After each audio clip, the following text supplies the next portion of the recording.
I definitely didn't really have a great upbringing because my biological father had aphemelia that none of us were aware at that time. And this was all when I was like only 6 months. And my stepdad didn't really treat me that well.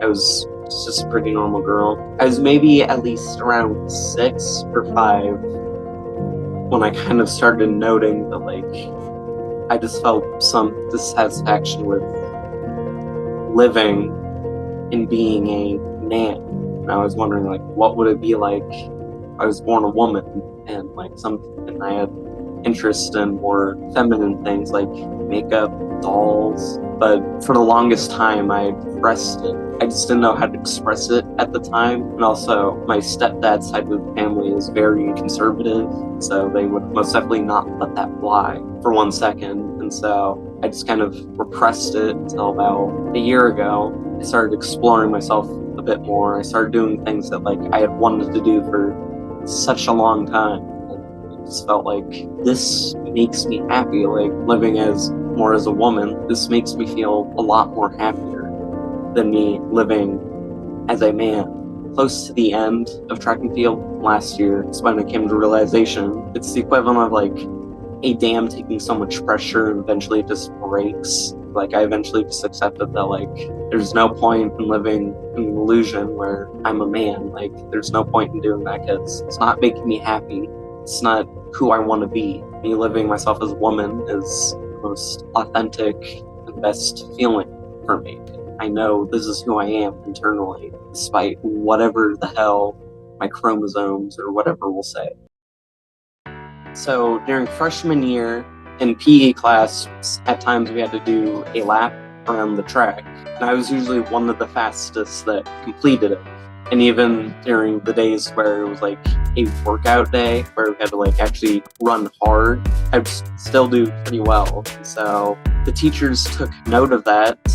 One of our best girls who is going to Gonzaga this year, her and the 2 other coaches / teachers told me that, like, you should do some sort of sports. Sophomore year, I came out for cross country, track and field, and then obviously I did the same this year. I plan to do the same next year. On my girls' team, like, it's a lot more of a family, if you will, because, like, while there's technically that sense of that and, like, a men's team, we're nice to each other. It's really tight-knit.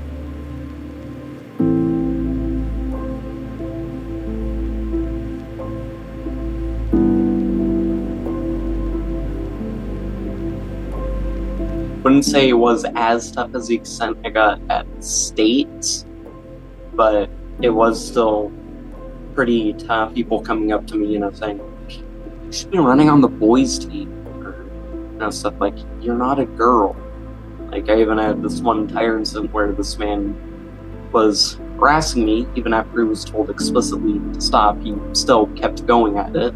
I was kind of forced to just interact with him. He said, like, you're not a girl and everyone knows it. It's like, I am one. And he even got creepy, like he was saying, like, wanted me to, like, go to the bathroom with him to see what I have. His genitals, which is just all sorts of problems. But generally, I try to ignore most of it, even though admittedly some of it does get to me, especially when said directly to my face. I remember at the very beginning of the season, this girl that I just ran against, as I was about to congratulate her, like, just telling her, like, good job, she comes up to me and is like, maybe next time you should try running in the boys' rooms. Like, made me tear up for a few minutes afterwards. At first, I just expected no one to necessarily mind it, I guess, which, looking back at it, I mean, that is a kind of naive way of looking at it.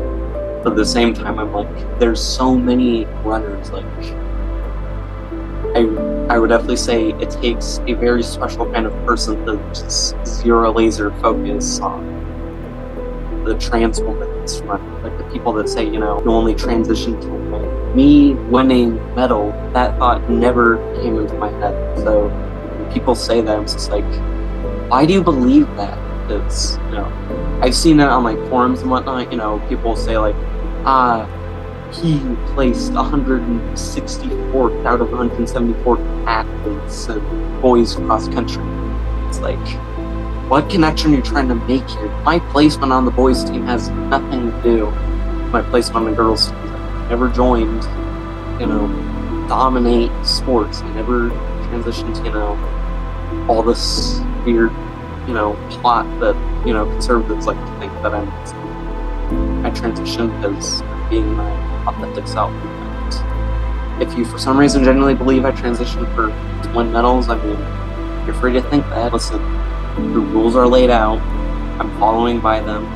I'm doing all I medically can at my age. If you have a problem with it, like, that's one thing. Like, if you want to express your opinion, all right? Like, if you want to say, I don't think you should be competing on the girls' team because this, like, that's fine. But I think, especially as a society, we need to try to draw the line of, like, where an opinion then becomes hate speech. It's certainly how I feel about these people. It's like, if you're saying it in, like, a non-demeaning manner, that's one thing.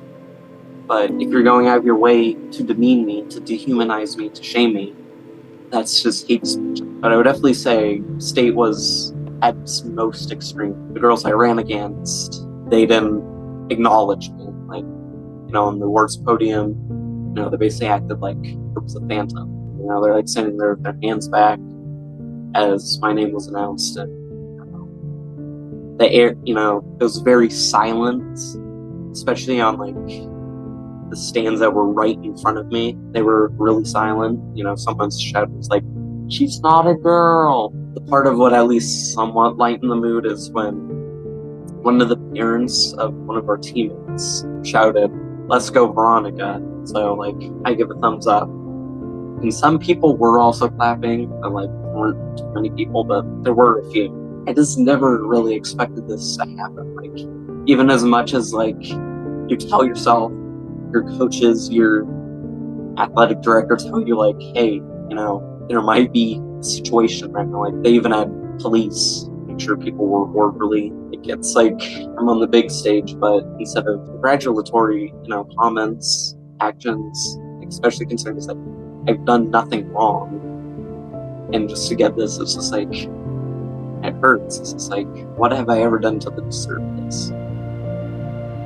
I cannot speak for all of my teammates, but like the ones that came from cross country and a few other ones, they were generally, tolerant of me.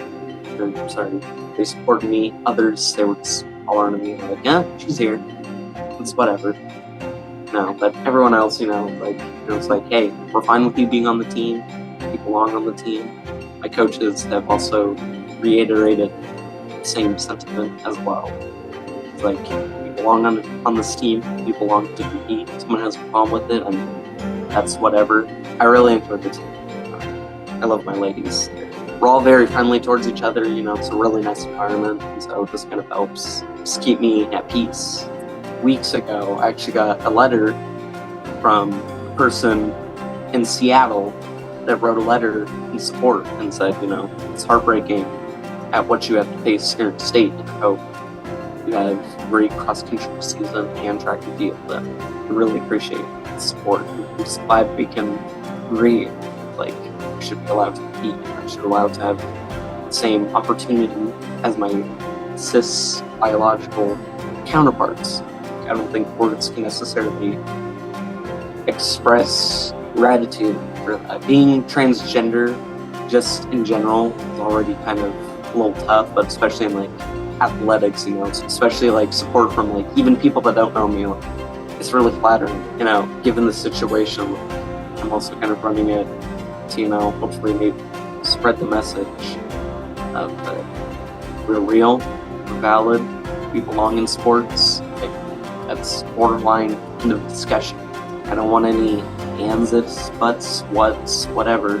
We belong in sports, and so I hope, for me, that's especially the message that I'm trying to convey is like that we should be allowed to compete, we should be allowed to run. We should not necessarily have to, hide this to just to satisfy, people that want us in a different way. We should be able to present ourselves how we want to, how we deserve to.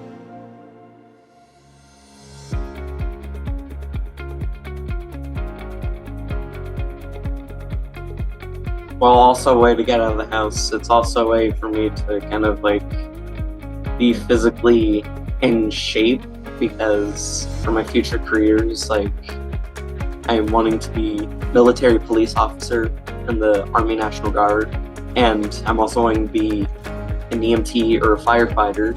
And for those jobs, I have to be in pretty good physical shape, especially for firefighting and military police concern. I'm gonna have to run, I'm gonna have to carry equipment.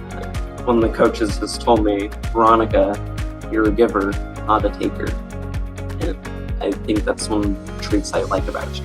I especially think, given my rather traumatic upbringing, is also about me. I have a lot of value in just helping others, especially seeing the hellscape of the world it is. People, so just concerned with themselves. It's just it's hard helping people. It's one of the greatest things you can do. It doesn't even have to be something like giving someone money or whatever. It could even be something such as if someone's down, just approach them and be like, "Hi, my name's this and this. What's your name?" I think kindness ultimately goes a long way, and so that's especially why I want to help